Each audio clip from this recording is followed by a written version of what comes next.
Dobrý deň, kolegovia, obchodní partneri. Vítam vás na našom dnešnom stretnutí. Moje meno je Ľuboš Daníš a vo Vestechu mám na starosti technickú architektúru riešení.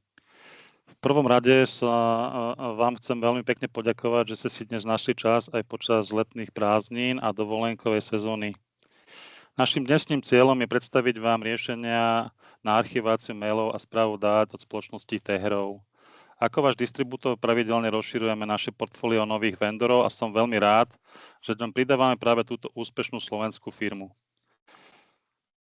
Dnes si prejdeme nielen trendy a praktické ukážky samotného riešenia, ale pozrieme sa aj na to najdôležitejšie pre vás, ako je nastavený partnerský program, aké prináša marže a ako sa s ním viete biznisovo ďalej rásť u vašich zákazníkov. Aby som však nepredbiehal, prenechám slovo nášmu hosťovi. Som nesmierne rád, že si uprostred leta našiel čas priamo CIO spoločnosti Teherov, pán Jozef Vek. Jozef, ešte raz vďaka za tvoj čas a odovzdávam ti slovo. Nech sa páči. Dobrý deň, počujeme sa? Vieš potvrdiť, či ma počuješ? Áno.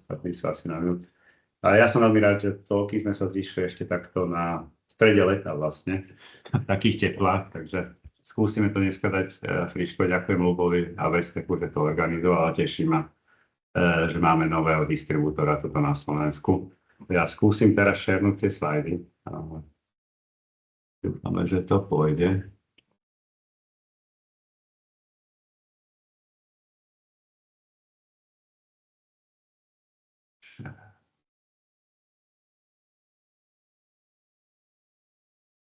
Mali by ste vidieť teraz môj obrazovku. Ľubo, vieš potvrdiť? Áno, vidíme. Dobre. Prepnem na prezentačný mód. Vidíte všetci, hej? Áno. Dobre, tak ešte raz vítam všetkých. Moje meno je Jozef Vek, som CEO spoločnosti Teherov a dneska vám ukážem naše riešenia, produkty a partnerský program, aby ste vy boli s nami úspešní na slovenskom, českom, ale aj iných trhoch, kde spolupracujete s Vestechom. Kto sme, neviem, koľký z vás nás poznajú alebo počuli o nás. Ja sa zaoberám archiváciou e-mailov v roku 2002 a naša spoločnosť bola založená v roku 2010. Máme tu ľudí, s ktorými spolupracujeme viac ako 10 rokov, s niektorými skôr dokonca aj 20 rokov. Headquarter máme tuto v Bratislave, okrem toho máme ešte pobočku v Nemecku, Berlíne a Amerike, San Diego. Čo vlastne robíme?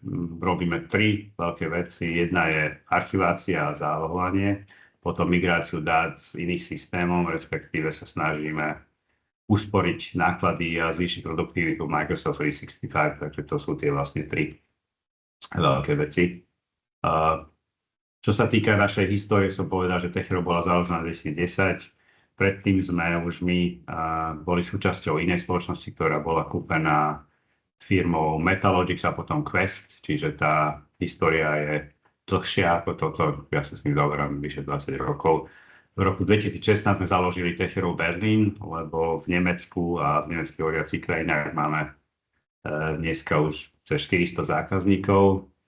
V 2017 sme začali spoluprácu a sme kúpili aj podiely vo firme Edgeway San Diego, kde sme vytvorili produkt pre bezpečnosť mailov. V 2019 sme v Nemecku našli veľkého distribútora, ktorý vytvoril podobu nášho SaaS riešenia, OEM SaaS riešenia CloudGate 365, ktorý beží vlastne na nemeckých serveroch od dneska. A okolo roku 2020-2021 sme začali s Managed Service programom a jedna z našich, alebo tu sú dvaja menovaní, Dr. Matic z Nemecka, Alpha Trust zo Švajčiarska, sú spoločnosti, ktoré vlastne s nami robia tzv. Managed Service program, či Managed Service Partner program. A čo sa týka čísiel, aj keď sme globálne relatívne malá firma, som veľmi pyšný na to, že máme viac ako 1000 zákazníkov. Celosvetovo máme partnerov od Nového Zélandu až po Kanadu, je ich vyše 50. Čo sme ďalšie milníky v našich archívov je viac ako dneska už menej, možno aj 4-5 petabajtov dát a sme premigrovali niekoľko miliárd mailov či položiek z rôznych third-party aplikácií. Čiže trocha v detailoch, čo vlastne robíme. Aby sme sa dostali k tým dátam nejakých starých systémov, tak samozrejme je to migrácia dát. Ten produkt sa volá Content Gate. Vlastne slúži na to, aby sme nahradili starý archív, napríklad dneska Enterprise Vault, Quest Archive Manager, EMC Source One, nejakým novým archívom, v ideálnom prípade našim archívom, respektíve migrovať tieto dáta do Microsoft 365. Tento produkt migračný pomáha aj pri prechode do cloudu, čiže keď tieto riešenia nemajú podporu Microsoft 365, tak samozrejme jediné riešenie je prechod na archivačné riešenie, ktoré bežia aj v cloude, čo je naše riešenie, respektíve iné. S týmto riešením môžeme konsolidovať a filtrovať dáta, čiže zbaviť sa nejakých zbytočných starých dát, respektíve export údajov a samozrejme, aby to bolo aj právne podložiteľné, tak dajú sa vytvoriť tzv. Reporty, ktoré hlavne na trhu ako USA alebo finančné inštitúcie, banky používajú na to, aby mali dôkaz o tom, že všetky dáta boli zmigrované. Hej. Ďalšia veľká vec je zálohovanie a archivácia. Poviem vám potom aj o tom, aký je rozdiel medzi zálohovaním a archiváciou. My pochádzame vlastne z archivácie, čiže je ten prístup trocha iný ako klasické zálohovanie. K tomu sa ešte dostaneme. Čiže na čo slúži tá archivácia je ochrana proti interným a externým útokom. To znamená, že máme kópiu tých dát v archíve v nezmeniteľnom stave na určitú obdobu. Napríklad v Nemecku je to 10 rokov retencie. Okrem toho vieme zálohovať a archívovať do cloudu, respektíve on-prem, aj keď to chcete inštalovať u klienta. A tzv. Business continuita je ďalšia funkcionalita, čo robí archív. To znamená, že keď vám vypadne prvotný server, dajme tomu Exchange alebo SharePoint server, vy a vaši zákazníci majú stále prístup na archivované alebo backupované dáta. Ďalšou funkciou archívu je e-discovery, čiže fulltextové vyhľadávanie a vytváranie rôznych prípadov pre súdne príkazy alebo proste iné vyhľadávania. A pomocou nášho softvéru môžete vyhovieť interným a externým predpisom, respektíve reguláciám rôznych odvetví. Náš archív, respektíve zálohovanie, je k dispozícii v dvoch verziách. Hlavne jedna je on-premise a druhá je vlastne cloud, čiže môžete ponúknuť zákazníkom aj on-premise verziu, respektíve cloud a samozrejme managed service partner verziu, ktorej sa dostaneme ešte potom neskôr.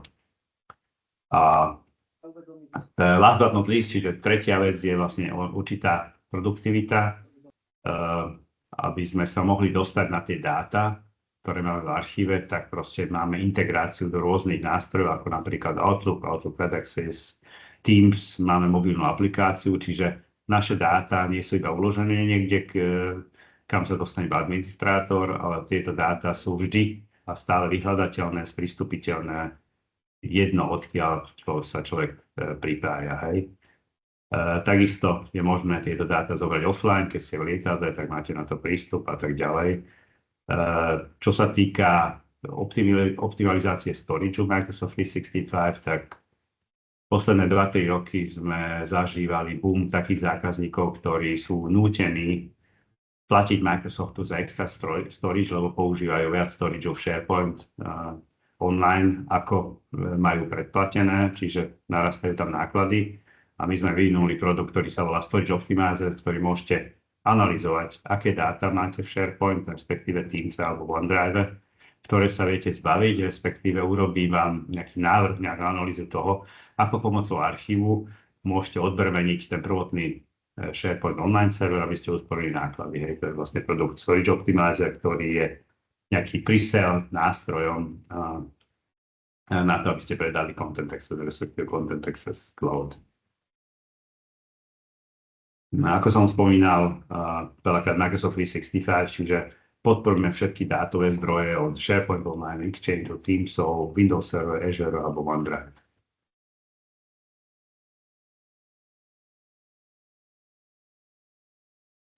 Prečo je migrácia dôležitá? Prečo je kľúčom moderným systémom Lebo potom by sme mohli sa kolegov spýtať, že koľký z nich používa nejaké third-party nástroje.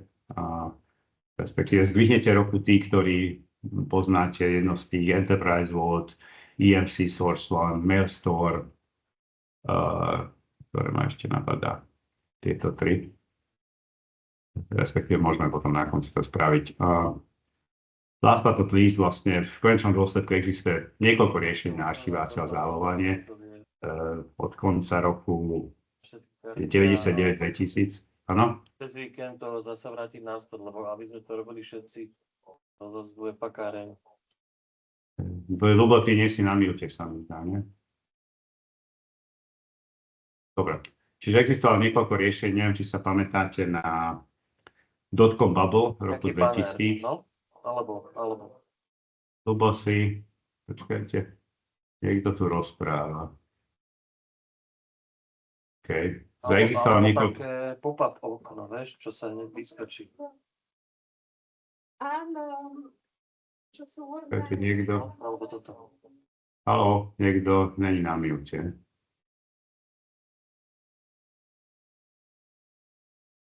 Dobre, asi som to odmutol, prepáčte. Od roku 2000, keď bola prvá dotcom bubble, vznikol zákon alebo predpis Sarbanes-Oxley v Amerike, ešte robil Obama, lebo sa stalo to, že Arthur Andersen, respektíve Enron, neviem, či sa vám tieto mená ešte pozdávajú, vlastne skartelovali dokumentáciu alebo dôkazy o tom, že proste falšovali finančné dokumenty a v Amerike vlastne vznikol zákon na to, aby človek musel uchovávať tieto firemné dáta na 10 rokov a takto vznikli vlastne prvé archivačné riešenia a prvým týmto riešeniom bol Enterprise Vault, respektíve Key Vault a od tej doby, vlastne od začiatku 2000 vznikali ďalšie riešenia ako EMC Source One či Email Extender a tak ďalej. Väčšina týchto riešení je dneska niekde nainštalovaných, sú buď na rozhraní end of life, alebo nie sú podporované, takže proste je tu veľké pôsobisko a možnosti biznisov a proste tieto dáta zobrať a buď ich migrovať do Microsoft 365 alebo použiť ďalší archivačný systém.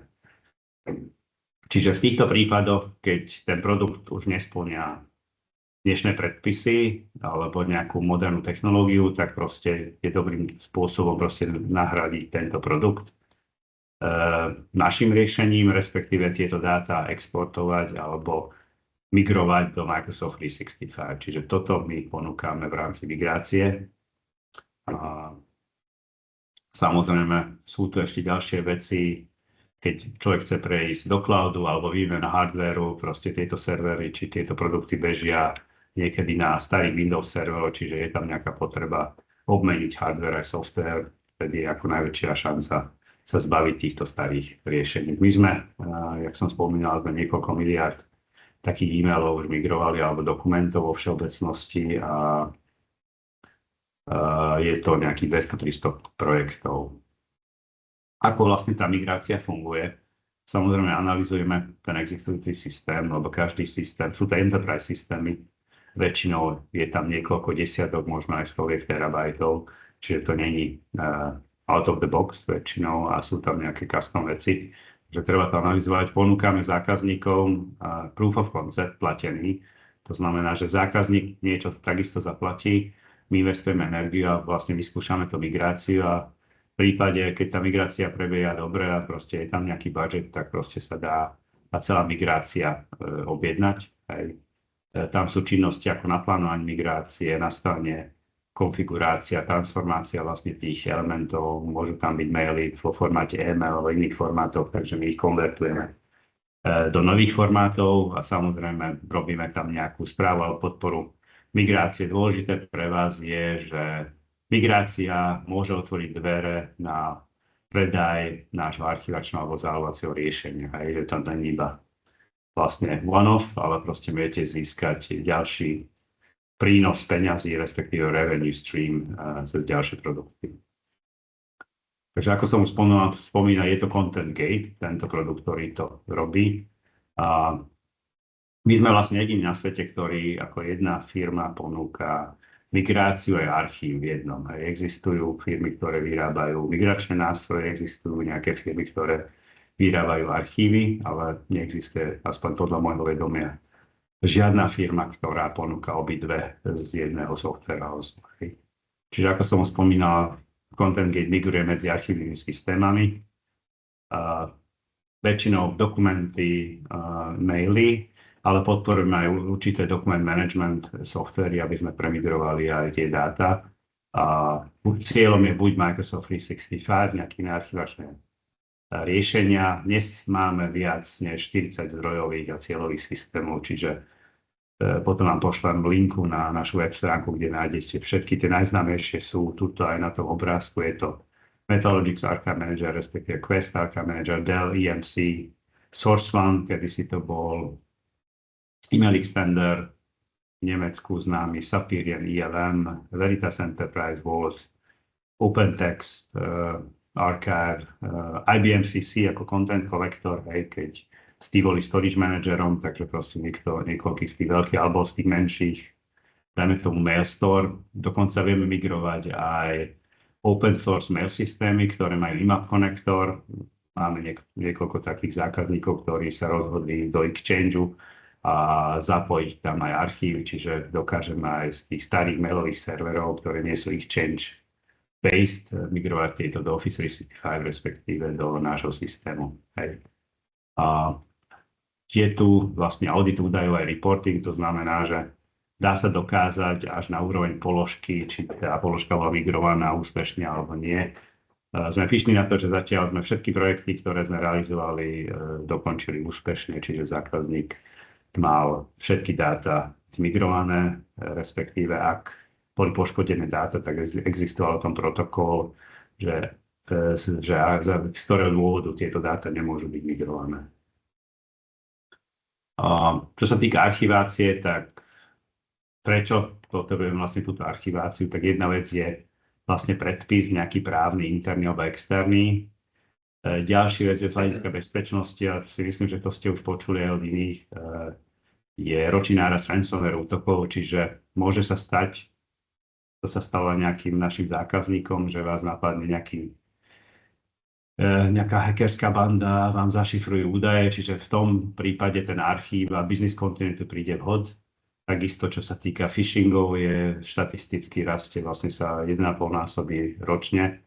A ďalší problém je, keď máte aj zálohu, tak proste potrebujete dni, až možno aj týždne niekedy, aby si to dostali tým dátam, keď sa jedná o petabajty. V prípade nášho nastavenia, našej filozofie máte business continuity, čiže máte vždy prístup na tie dáta a potom môžete obnovovať strategicky, respektíve s tou rýchlosťou, ktoré tieto storage systémy podporujú.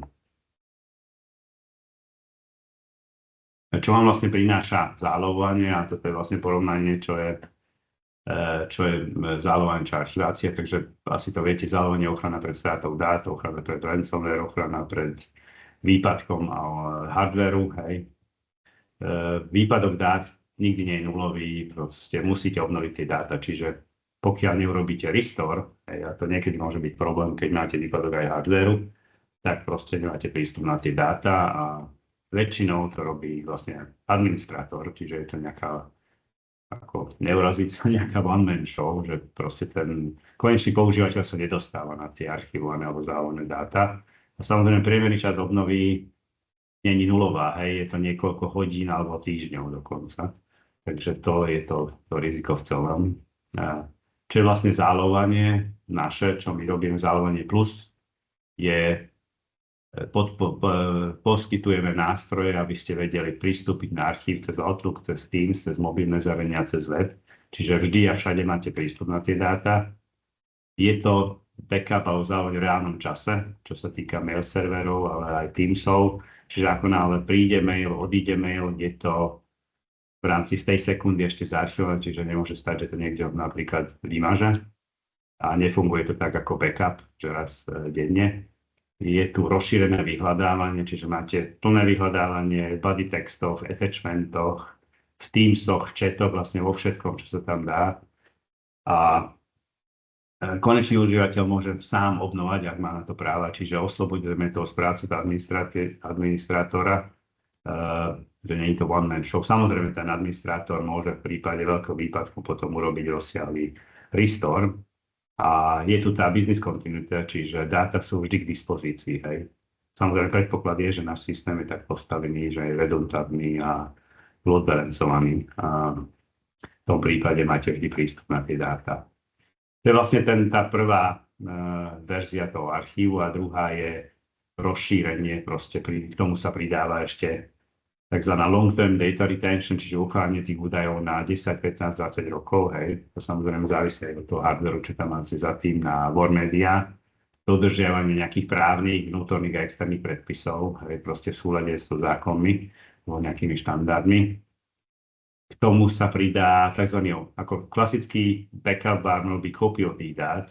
My k tomu pridávame offloading, to znamená, že napríklad v prípade mailboxov sa tie dáta, ktoré z archívu zabackupujú, vymažú z toho Exchange servera a nechávame tam tzv. Pointery alebo shortcuty, čiže vlastne tá veľkosť toho mailboxu sa zmenšuje. Takisto je to v prípade SharePoint Online alebo Teamsov alebo OneDrive, hej, čiže sa dostanete do rozmedzia toho storage, ktoré si kupujete od Microsoftu.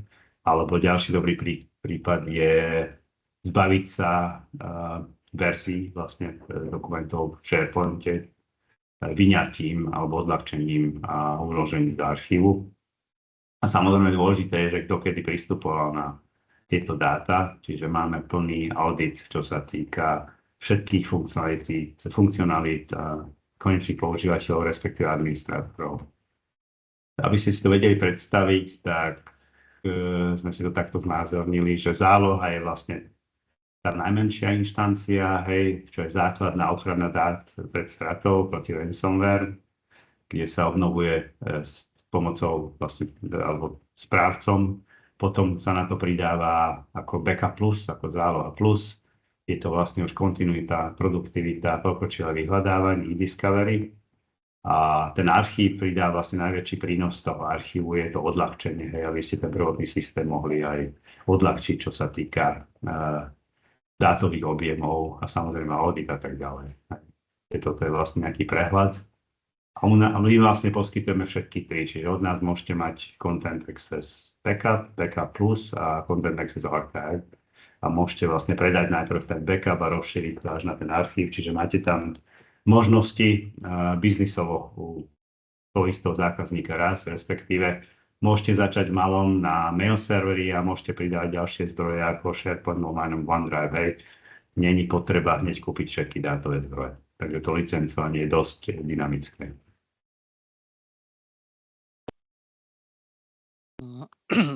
Ahoj, môžem vstúpiť do toho? Máme tu nejaké otázky, vieš si pozrieť? OK, áno. Čakaj. Stopnem toto. Čakaj, kde mám tie otázky? Skús v chat. Hej, len musím zväčšiť. Stopnem sharing na chvíľu, dobre. A chat. Dobre. Máte vlastný storage, alebo prenajímate, hej? Takto. Dobre, ako máme dve verzie. Jedna verzia tzv. On-premise, to znamená, že klient si nainštaluje alebo partner naše riešenie na hardware, ktorý si on vyberie. Hej, podporujeme rôzne storage, k tomu sa ešte dostanem. Máme, čo sa týka našej firmy, máme ISO 27001. Ak naše riešenie beží v cloude, tak beží na Microsoft Azure, čiže je to certifikované na Microsoft platforme a tam tie všetky certifikáty od NIST, čo GDPR, ISO sú, ak to dobre viem. Deduplikácia dát prebieha offsite alebo onsite, je možné mať dáta na dvoch lokalitách. Deduplikácia, ako ten systém je tak urobený, že pripájate vlastne nás na konci spracovania storage a každý ten storage má určité vlastnosti. A storage, ktoré podporujú deduplikáciu z našej strany, ako môže to byť softverové a hardverové. My podporujeme vždy softverové, čiže my deduplikujeme, keď zapisujeme tie dáta na ten na to úložisko a môžete mať samozrejme dáta na dvoch lokalitách, môžete mať dátovú redundanciu, dokonca môžete mať lokálne a nejaké S3 object storage niekde v cloude alebo dve kopie a samozrejme systém je urobiť aj prepojenie v prípade výpadku, hej, ako dobre. Máte bounty program, ja neviem, čo to je ten bounty program, možno zverejňujete si, niekto myslím, neviem, čo je bounty program, takže. A Bounty program je vlastne, ak aktívne spolupracuje s bezpečnostnými výskumníkmi v rámci Google, hej, a tým pádom v podstate, či ak niekto nájde nejakú zraniteľnosť a môže to nahlásiť v tomto smere a takisto zverejňovanie nejakých bezpečnostných hrozieb je vlastne CVE v rámci predpokladám partnerského programu. Tam vlastne sú informácie k tomu, ak tam bola nejaká zraniteľnosť a kedy dochádza k aktualizáciám.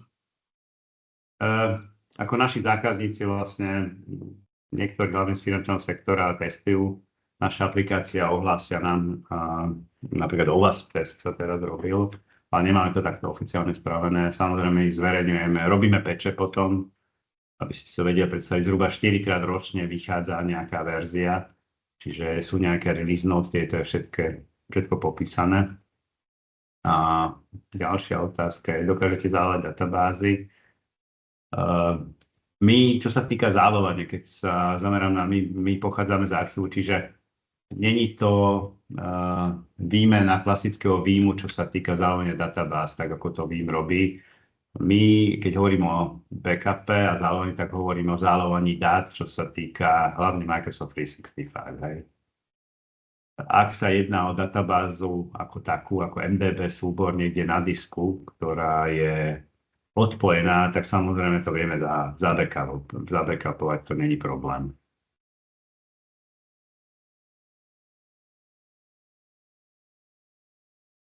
Keď tu je bounty program, nejakú otázku som ešte vynechal, alebo zatiaľ. Je tu ešte niekto, ktorý mal otázku a nezodpovedali sme? Kľudne je priestor na otázky, dávajte. Tak pôjdeme ďalej a keď budú otázky, tak Ľuboty ma zastav potom a sa vrátime k tým ďalším otázkam. Dobre, tak ak mi dovolíte, tak zase prepnem vlastne do prezentácie. Hej, čiže sme boli pri tom, že čo to vlastne ten content access. A teraz odpoviem vlastne aj tie otázky, čo sa týka archívu a backupu, ako my to vnímame. Čiže je to vlastne content access je platforma, ako keď sa na to technologicky pozrieme a podporuje rôzne dátové zdroje. Napríklad my sa zameriame hlavne na Microsoft 365 a Microsoft technológie, čiže Exchange, SharePoint, FileServer, Teamsy, GDPR moduly, čo sa týka databáze indexácie. Ako som už spomínal, sú tu rozsiahle klientské aplikácie. To je filozofia naša, aby ten koncový používateľ sa dostal na tie dáta. Máme certifikované vlastne prístupy z Outlooku, z Teamsov. Máme vlastnú mobilnú aplikáciu, ktorá beží na iOS aj Androide. Čo je dôležité vlastne z hľadiska vášho partner programu alebo partnerom, môžete to použiť Content Access ako on-premises, čiže lokálne nasadený software, čiže idete k zákazníkovi, nainštalujete, zákazník dodáva hardware, respektíve keď už hovoríme o tom nejakom upselli, tak vy máte možnosť predať nejaký hardware. Hej. Je tu vlastne naša SaaS cloudová služba, to som ako spomínal, beží na Microsoft Azure. A potom tí naši managed service partners tak používajú vlastný cloud alebo vlastné prostriedky, kde vlastne inštalujú tú našu SaaS verziu a tým to predávajú ako službu. Hej. Čo sa týka, že pre koho to je, máme rôznych veľkých zákazníkov od nejakých pár userov, mailboxov až po 30-40 tisíc mailboxov, niekoľko terabajt, čiže to riešenie je veľmi robustné, je škálovateľné a aj bezpečné. Hej. Takže môžeme vám poskytnúť po prípade nejaké referenčných klientov, keď idete do nejakých tendrov alebo keď potrebujete nejakú podporu z našej firmy. Pre prípad nejakých, ako predať tento náš produkt, ako je tu jeden Európsky finančný inštitút, ktorý prišiel cez web stránku a chcel migrovať vlastne dáta zo starých archívov a vlastne začalo to ako čisto migračný projekt. A nakoniec sme vlastne predali aj doplnkové služby, čo sa týka migrácie, plus cloudový archív, je viac ako 1000 používateľov. Čo sa týka úspory, tak sme im usporili 80% nákladov na migráciu, tam mali nejaké existujúce náklady a usporili sme peniaze na licenciách Microsoft 365, lebo používateľia, ktorí už neboli vo firme a ktorých dáta treba držať, tie licencie oni nemuseli kúpiť, respektíve sa ich mohli zbaviť a zabezpečili sme im aj dlhodobú ochranu údajov, aby proste vyhoveli európskym pravidlám.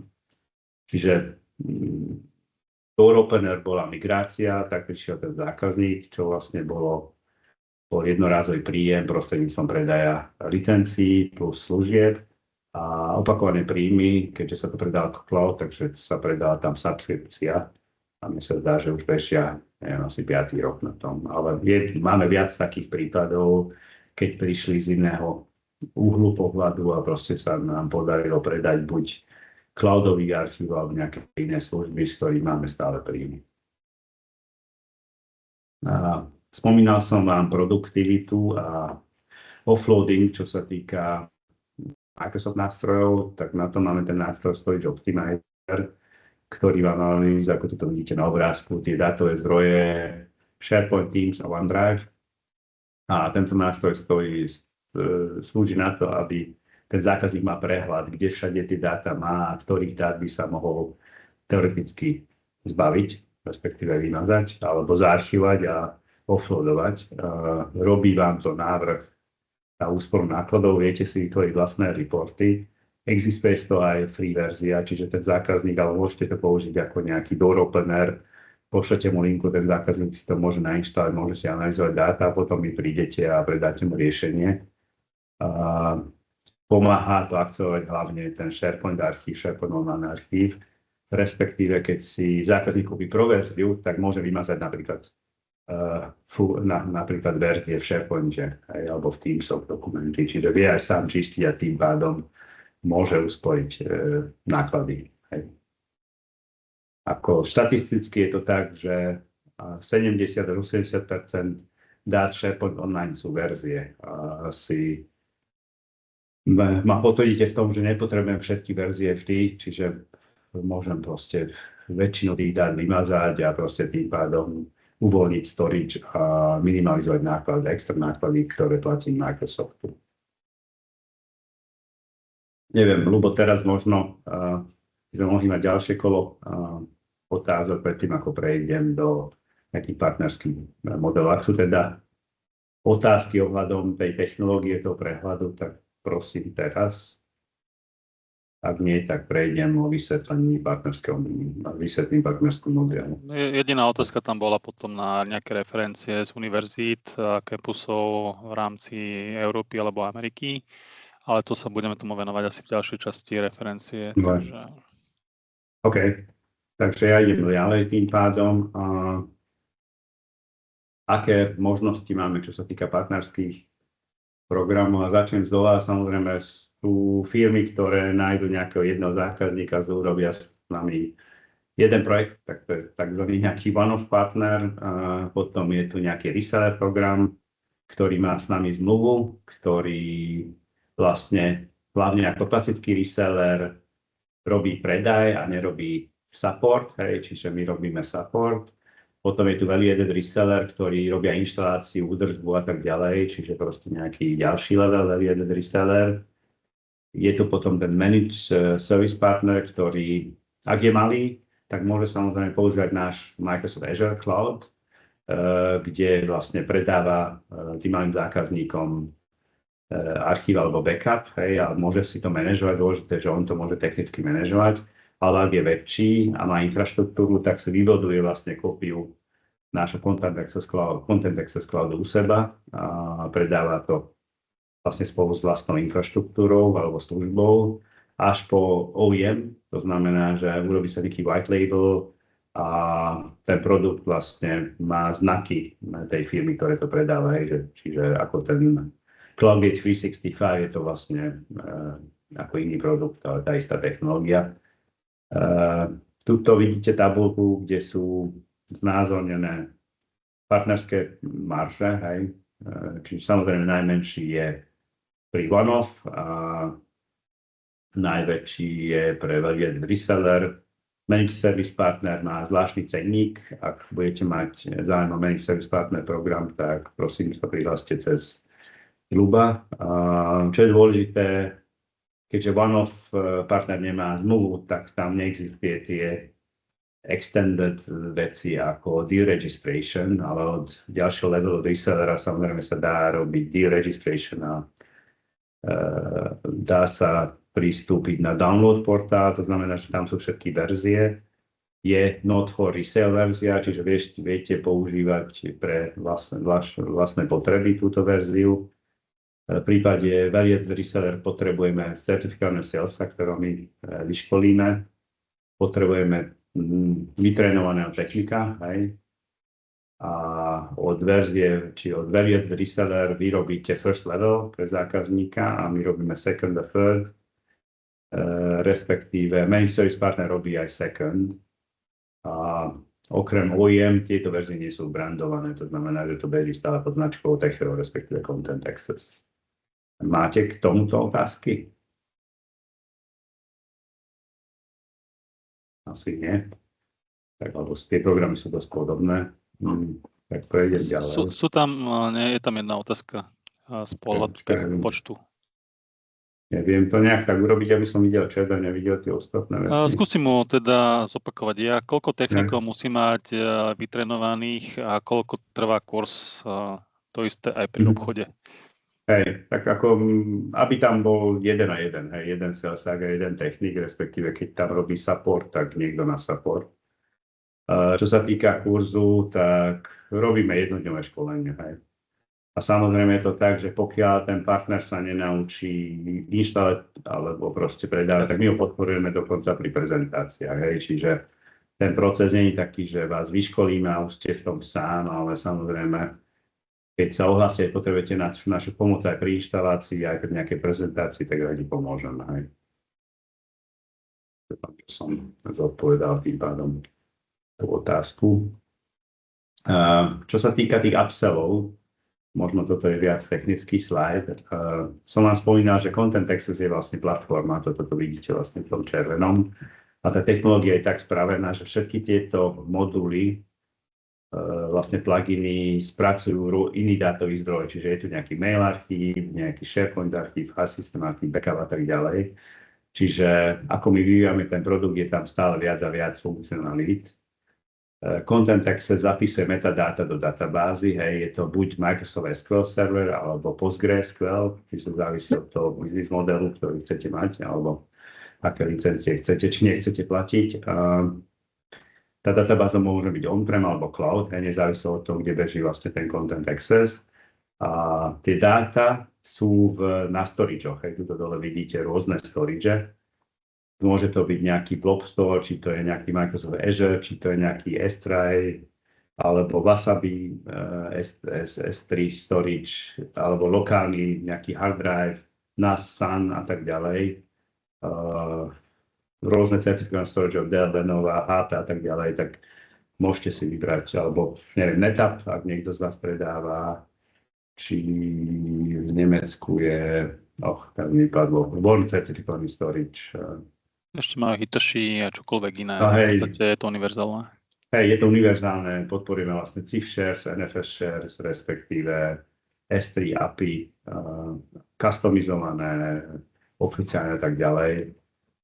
Čo sa týka vlastne, ak chcete predať nejaký hardware, tak samozrejme ten systém môže bežať na nejakom fyzickom serveri alebo podporuje virtualizáciu, hej. Dáta, čiže cache je na nejakých SSD diskoch väčšinou, ako sú to nejaké klasické Windows server. Dôležité je, že ten operačný systém pod tým, ako čo poviem, musí byť Windows server, to nie je žiaden Linux. Takže toto ako o tom prehľade a potom vlastne na ten systém sa pripájajú dátové zdroje, ak to vidíte vpravo. a vľavo vidíte tie rôzne integrácie od Content Access mobilu, cez SharePoint, cez web stránku až po Content Access admina, OfficeGate integrácie v Outlooku. Hej, no všetko, alebo väčšinu tieto veci vám je dneska aj úplne. Máte k tomuto otázky?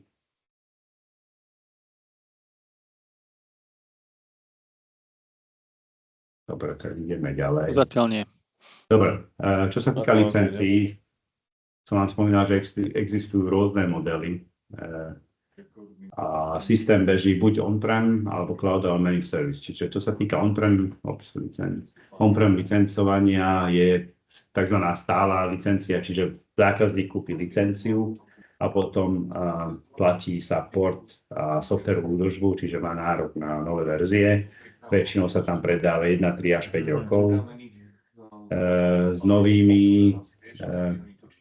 S novými verziami máme aj predplatné, aj on-prem, čiže sa platí nejaká term licencia.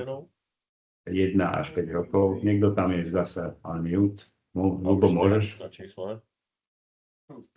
Mute všetkých. Potom je tu cloud licencovanie, čiže SaaS model, to je vlastne predplatená služba.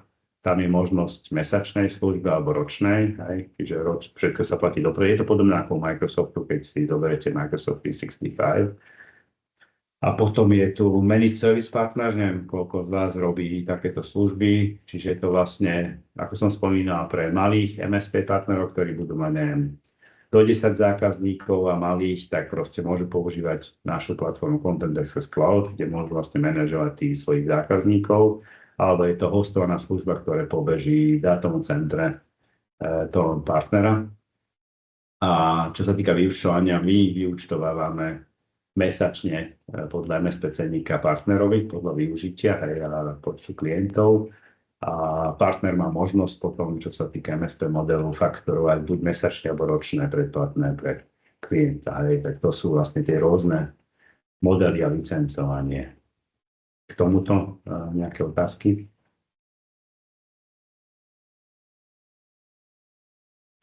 Zatiaľ nemáme. Tak idem ďalej. Tu som vám uviedol, samozrejme potom, ak vás to bude ďalej zaujímať, tak môžeme ísť do detailov a vyškoliť tých ľudí.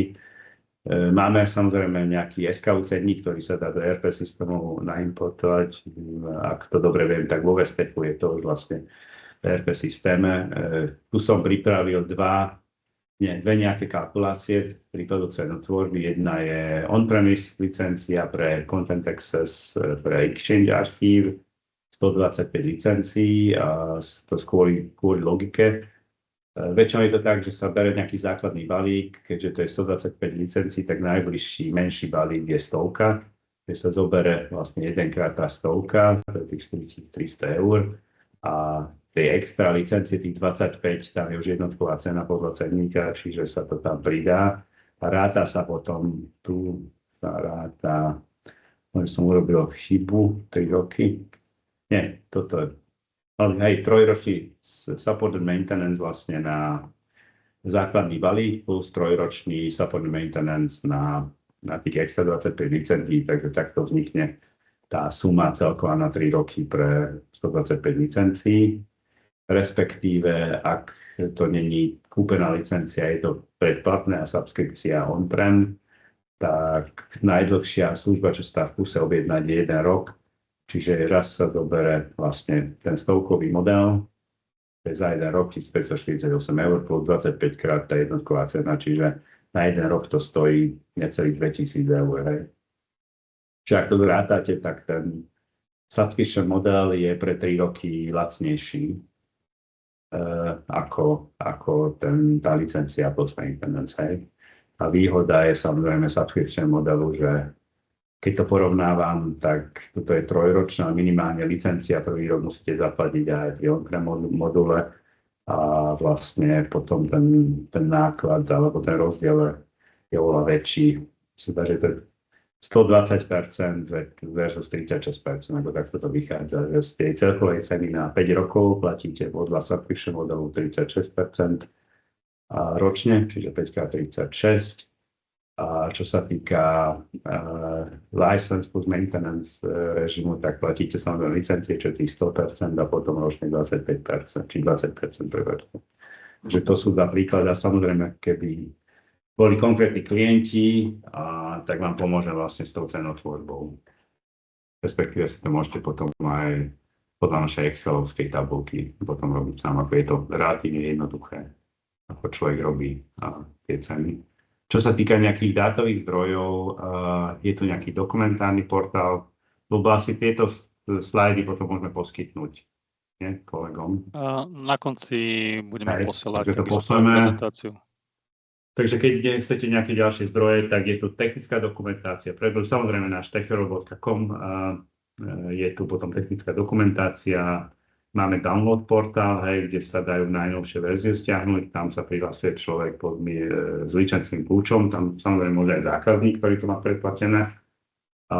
Máme YouTube channel, kde sú rôzne videá, kde sú aj inštaláčne videá, nejaké vysvetľujúce, a to si myslím, že to je dosť zaujímavý dátový zdroj. A potom je to licenčný portál, kde určití partneri majú prístup ako distribútor, ako Vestech a môžu manažovať tie licencie, pridávať, odoberať a tak ďalej.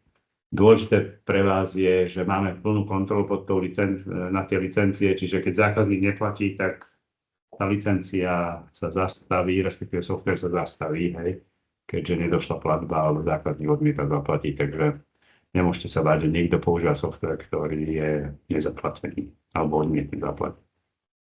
Asi príde otázka potom licencie, či sa dá aktivovať offline.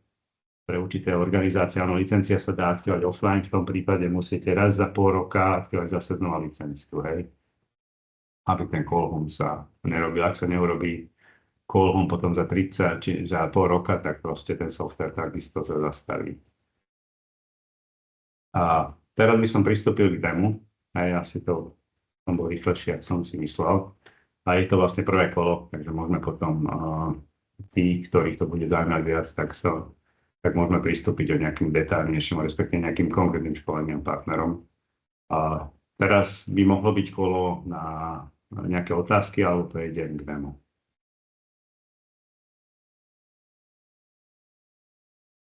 Dobre, tak asi prejdem k tomu demo. Ukážem vám najprv, ako to vyzerá z hľadiska používateľa a potom si trocha ukážem vlastne administráciu.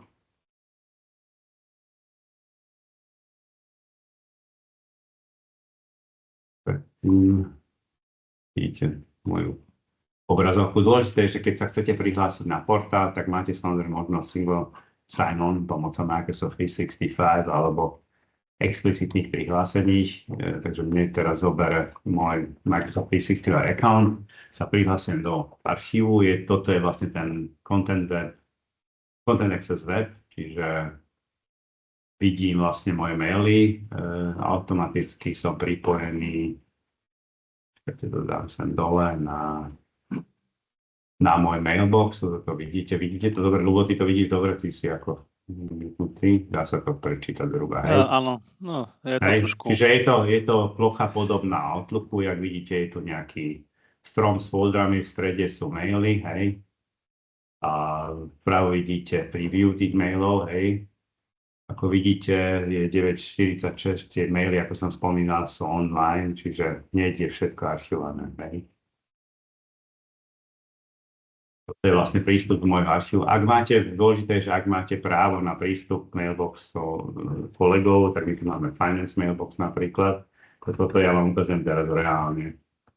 Je to nejaké demo, tak vlastne sa dokážete pripojiť na ďalšie mailboxy, ak máte právo, samozrejme, čo sa týka Exchangeu alebo nejakých ďalších mailboxov. A ako CEO, tak mám alebo nie asi určite väčšie možnosti, tak ako ostatní. Ak tu máte iné archívy, tak sa viem pripojiť na Teams archívy. Čakajte, Turing. Alana Turinga sa mi dá.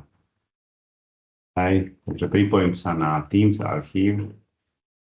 Alana Turinga, tuto by ste videli, že tuto mám súbory, čo tam boli uložené, respektíve, čo je dôležité, alebo zaujímavé, tu sú chaty, čiže archivujeme vlastne aj chaty. Čiže hoci ktorý dátový zdroj, ktorý je tu pripojené, dokonca nejaké custom veci, SharePointe online, tak toto vidíme pekne. Alebo sa viem pripojiť na môj archív, ktorý je, tu to vidíte, takto. Mám tu e-mail archív, file system archív, čiže GDPR, OneDrive a SharePoint archív, čiže nejaké ďalšie moduly. A keď sa pozrieme na SharePoint archive, tak sa viem pripojiť na náš sales portál. Ako to bude pod tým partner lead registration. A uvedem na marketing tomu.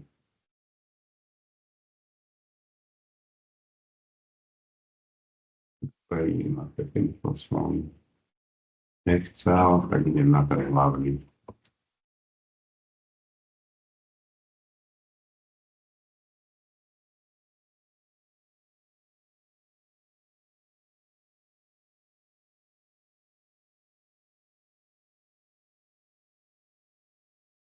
Som si vybral zase pripojené niekoľko archívov. A preto vám ukážem, prečo je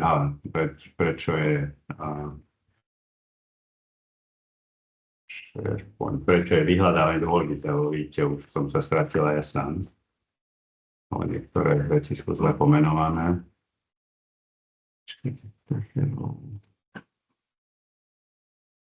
Toto som tu a to som vám chcel ukázať sales. Napríklad a máme tu offers, že ponuky.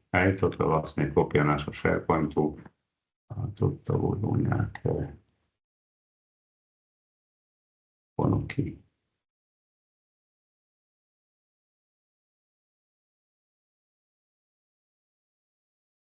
Bolo zradené podľa toho. Trocha potrvá, lebo je to väčšie. A som nemal teraz filtrovať tam všetky ponuky. Dajte mi sekundu.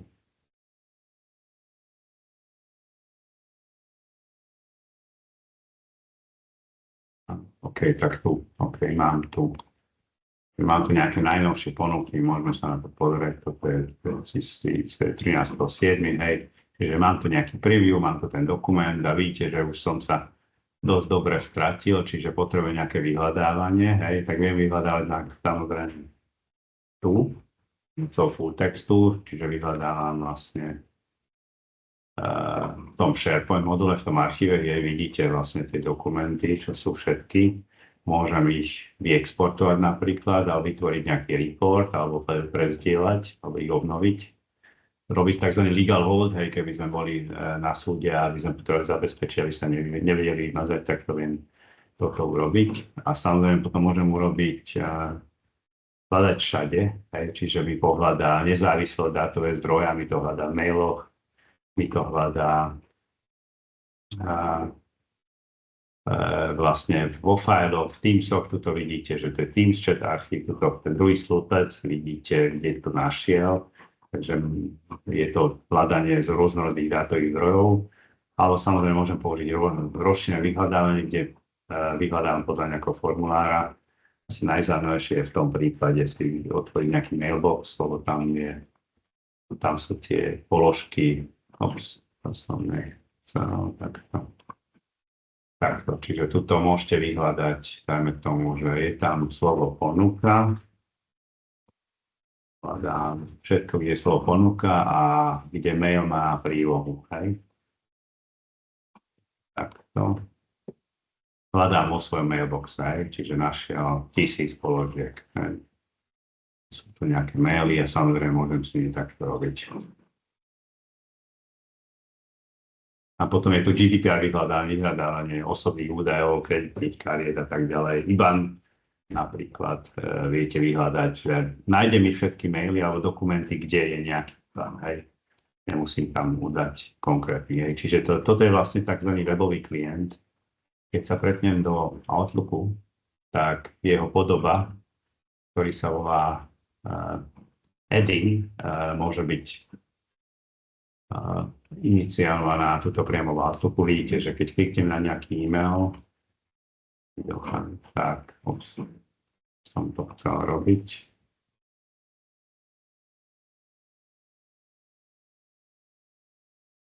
Čiže vidíte hneď ten e-mail, ak už bol zaarchivovaný. Takto. A môžete takisto aj toto vyhľadávať. Máte tu browse, čiže viem prejsť tými položkami, ak som to robil vo webe, čiže tu bola nejaká ponuka, môžem robiť to isté hľadanie. Čiže tu sú nejaké dokumenty. Viem ich samozrejme otvoriť.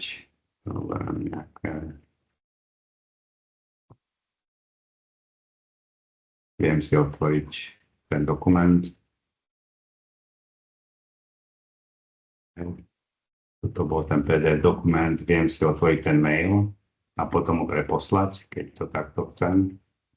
Samozrejme nezávislo od toho, či to existuje v Outlook, alebo nie, v tomto prípade ich mám, hej, čiže mám to tak nejak otvorené.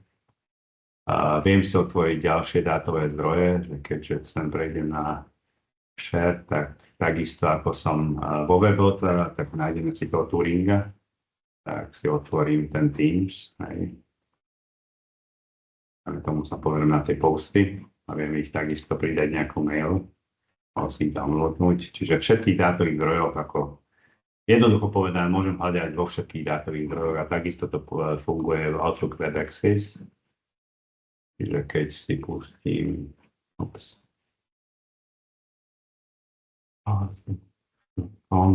tuto, a to je vlastne výhoda toho Edinu.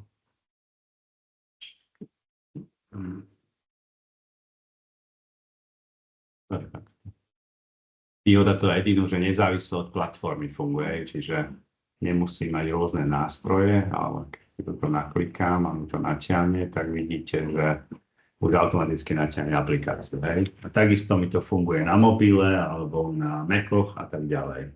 Hej? Dúfam, že sa vám toto takto páči, takže takúto integráciu môžem urobiť, ak môžem vám ešte ukázať ako to funguje cez mobilnú aplikáciu. Sa pripojím, dajte mi sekundu.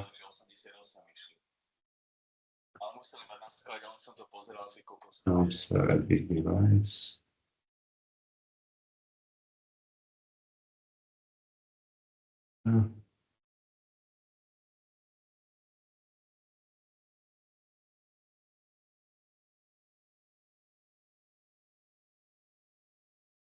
Mali by ste vidieť za chvíľku môj... Bo vidíš môj telefón? Ešte nie? Ešte nie. Máš tam stále mailbox. Share, screen. Start broadcast teraz by to malo ísť. Povedz mi, keď to vidíš, dobrá?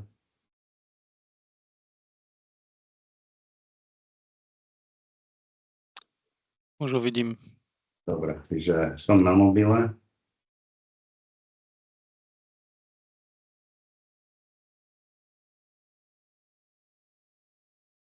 A pustím si aplikáciu našu, aj vidíte, hej? Lubo, vieš potvrdiť? Áno. Čiže tuto dá vyhľadať zase môj mailbox, hej? A zoberiem jedno z tých mailov, hej? Takže vidíte, že taký, myslím, no, nejaký PNG to nebudem vytvárať.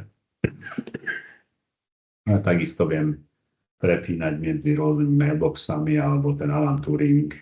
Takže vidíte, že mám tu všetky možnosti, ktoré mi poskytuje vlastne Outlook. Hej. Ponuka PDF napríklad. Robí mi tzv. Search suggestion, čiže návrhy. Asi ste to videli, hej, môžem si nejaký zip súbor, to neviem otvárať. Čiže je to nejaká ponuka PDF, dôležité je, že mi to vyrenderuje, vidíte, musím sa aj tuto autentikovať a nemusím mať tú aplikáciu, ale proste mi otvorí vlastne HTML5 verziu tejto aplikácie. Hej. Čiže takto zhruba funguje prístup. Ešte vám chcem ukázať ten Turing, lebo je to iný dátový zdroj, prístup z mobilného telefónu. Ktorý som vedel aj písať. Nie, asi chýba R. Alan Turing, toto je ten Teams s postami, hej. To som vám ukazoval, vidíte? Takže takto sa pracuje z mobilného telefónu a takisto mohol by som tu pustiť Outlook alebo Apple aplikáciu, hej, Apple Mail. Keď sa vrátim na moju obrazovku. Ja som zobral share však, lebo... Áno. Dobre, tak teraz zase zapnem sharing tu. Čiže som vám ukázal Outlook Web Access mobilnú aplikáciu. Máte otázku ku klientskému prístupu, lebo vlastne neviem, či pôjdeme ešte ďalej do detailov, ale asi ste dostali prehľad.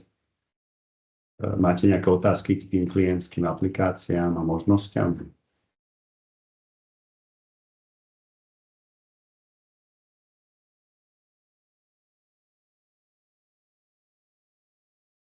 Asi nie. Dúfam, že sa vám to tak páči, že nemáte zatiaľ otázky, nie je to naopak. Ukážem vám ešte, čo sa týka administrácie. Ak máte právo, viete okamžite prejsť z toho portálu na administráciu, respektíve naopak. Toto je vlastne náš Content Access Cloud, kde by ste aj vy vedeli manažovať vlastných klientov, ak ste MSP partner, hej. Tuto som prihlásený, je to ako multitenant, čiže ak ste partner a máte niekoľkých zákazníkov, tak túto právo si viete prepínať medzi zákazníkmi, ktorých manažujete. Sa prihlasujete pomocou Microsoft 365. Je tu nejaké základné nastavenie, kde sú role, usery, nejaké štatistiky archívov, nastavenie sharingu SMTP pravidiel. Dôležité pre vás je tu konfigurácia auditingu, auditing konfigurácie, to znamená, že keď administrátor nastavuje určité veci, tak vidíte, kto čo kedy robiť a je tu nejaký archív auditing, čiže keď používateľ pristupuje na maily, jak som ja otváral a hľadal, tak všetky tieto veci môžeme si tak natiahnuť. Možno na cloude to potrebuje trocha dlhšie, tak vidíte, že kto čo robil, hej. Čiže dá sa aj filtrovať, keby niekto sa snažil vyexportovať všetko. Hore vedľa toho systému vidíte ďalšie záložky ako file archív, mail archív, SharePoint, Teams archív, čiže tuto konfigurujete vlastne všetky tie dátové zdroje a pravidlá, ako sa budú tieto systémy archivovať. Toto trocha dlhšie trvá, lebo na cloude ten log-súbor je dosť veľký a úplne ináč to vyzerá lokálne. Ak máte nejaké otázky, tak mi môžete teraz klásť, pokiaľ počkám, ak to bude trvať dlho, tak ja prepnem a ukážem vám konfiguráciu niektorých z tých zdrojov. Asi to aj spravím. Ak mi to dovolí, tak to cez cloud. Máme tu jednu otázočku z publika. Čo sa týka licencií, dajú sa brať aj jedna licencia, 5 licencií, 12 licencií a podobne. Ide mi o cloudové riešenie. Ešte raz mimo cloudu? Minimálne počet licencií, ktoré môže odobrať na jedného tenanta. V cloude je minimum, mne sa zdá, že 5 licencií a potom môžete pridávať po jednom, pre 5, 6, 7, 100 tisíc. Čo sa týka on-prem, tak najmenší balík je 20 licencií, hej. Je tam balík 20, potom je 50, 100 a potom môžete po jednom, čiže môžete zobrať 23 napríklad, hej. A najmenší balík je 20 licencií, respektíve keď je file archív on-prem, tak je, mne sa dá, že 1 terabajt.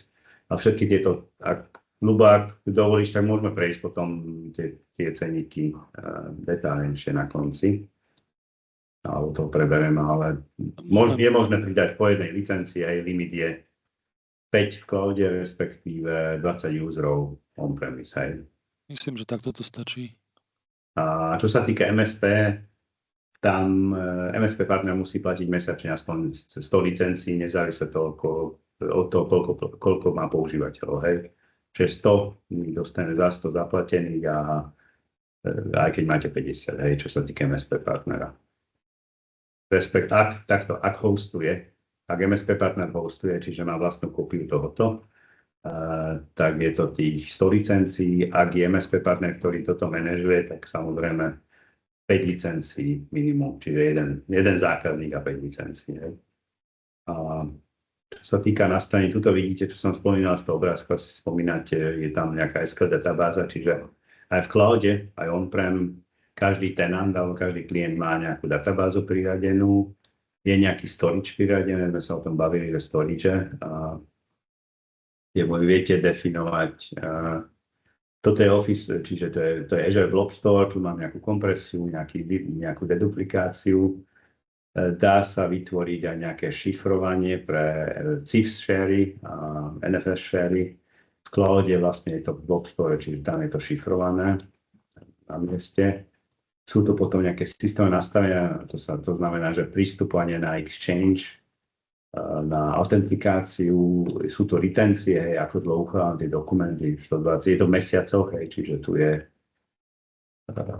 120, znamená 120 mesiacov, od dátum archivácie alebo referenčný dátum, to znamená, väčšinou je to dátum vytvorenia, alebo jak je to v systéme definované, že tie európske predpisy americké hovoria, že dokument musím uchovať dajme tomu 10 rokov od vytvorenia toho dokumentu, čiže nie archivačného dátumu, a vytvorenia, viete si to nastaviť.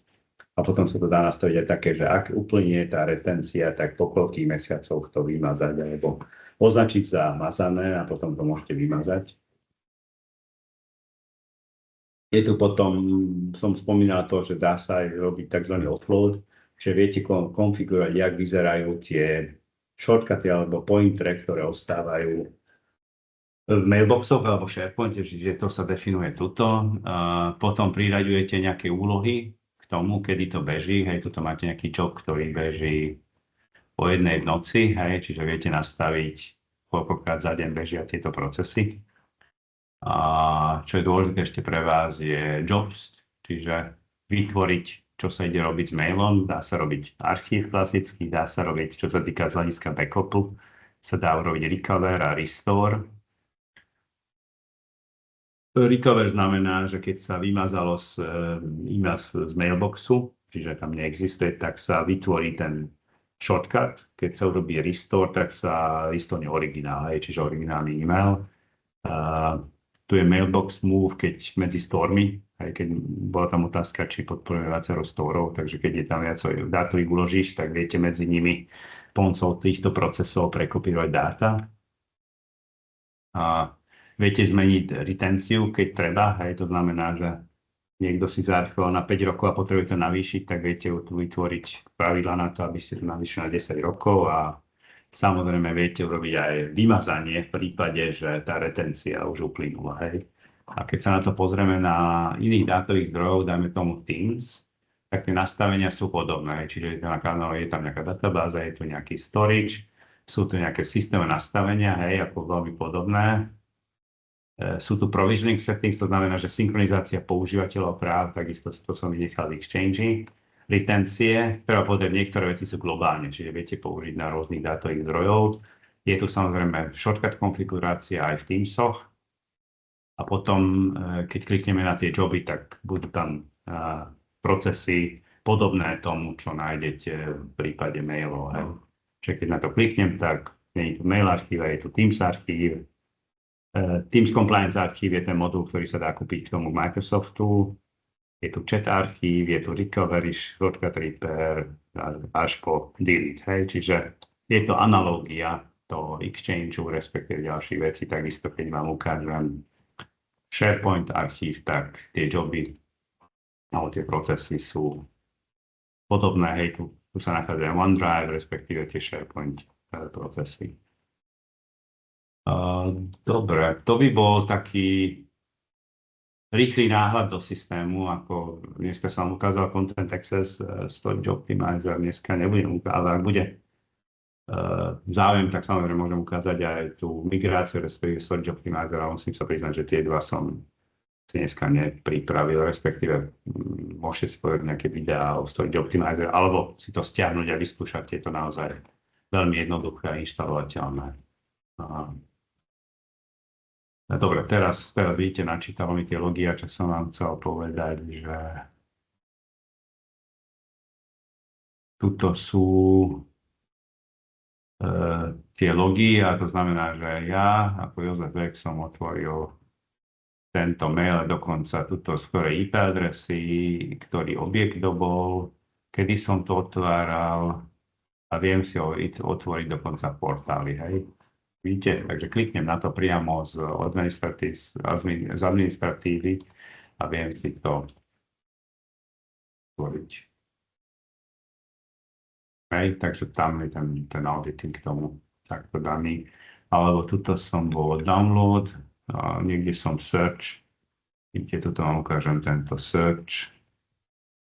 Čiže som hľadal som ponuka PDF, keď na to kliknem, tak mi urobí vyhľadávanie on the fly. Čiže to isté, ten istý proces, ktorý robil ten používateľ. Hej, toto boli vlastne výsledky, ale sa dá pristúpiť na ten výsledok. Dobre, tak toto som chcel dneska ukázať ako demo. A vlastne tým pádom som bol rýchlejší, ako som si myslel. Takže je to otázka či čas na nejaké otázky.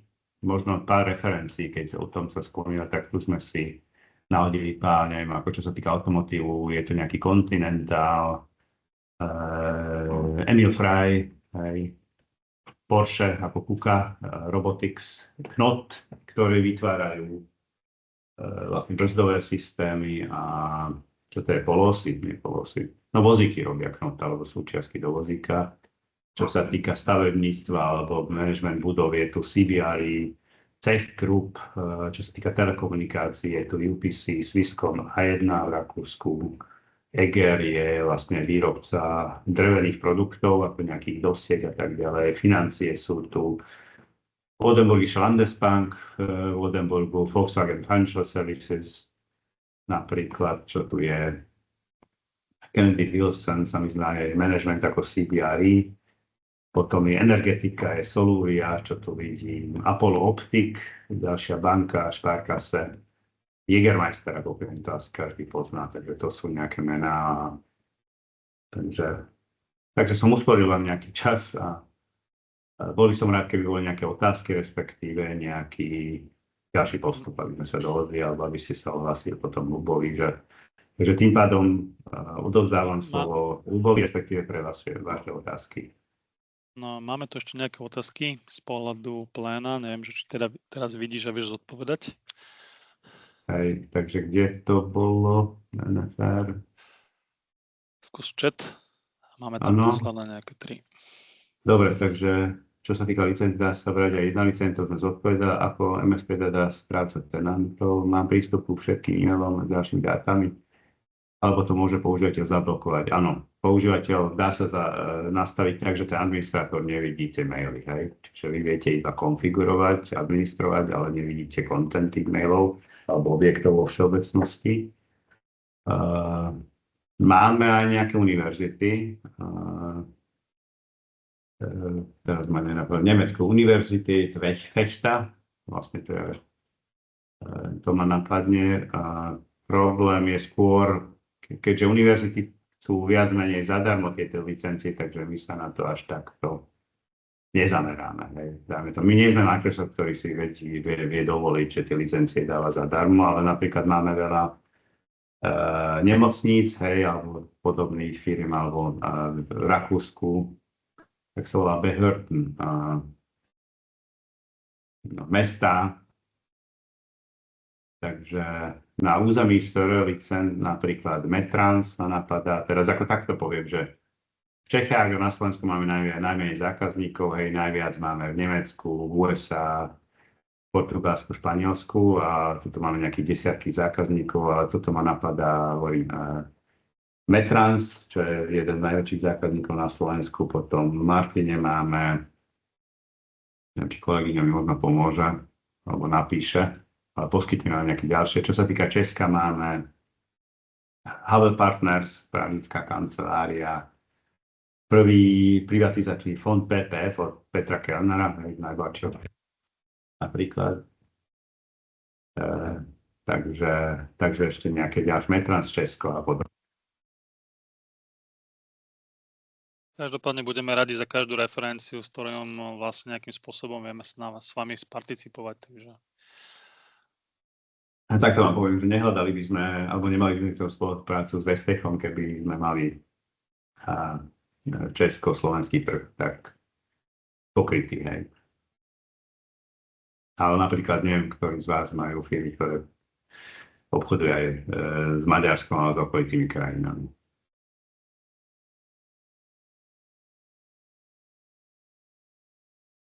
Dobre, asi ďalšie. A po prípade môžete napísať aj mailom a potom ich odpovieme.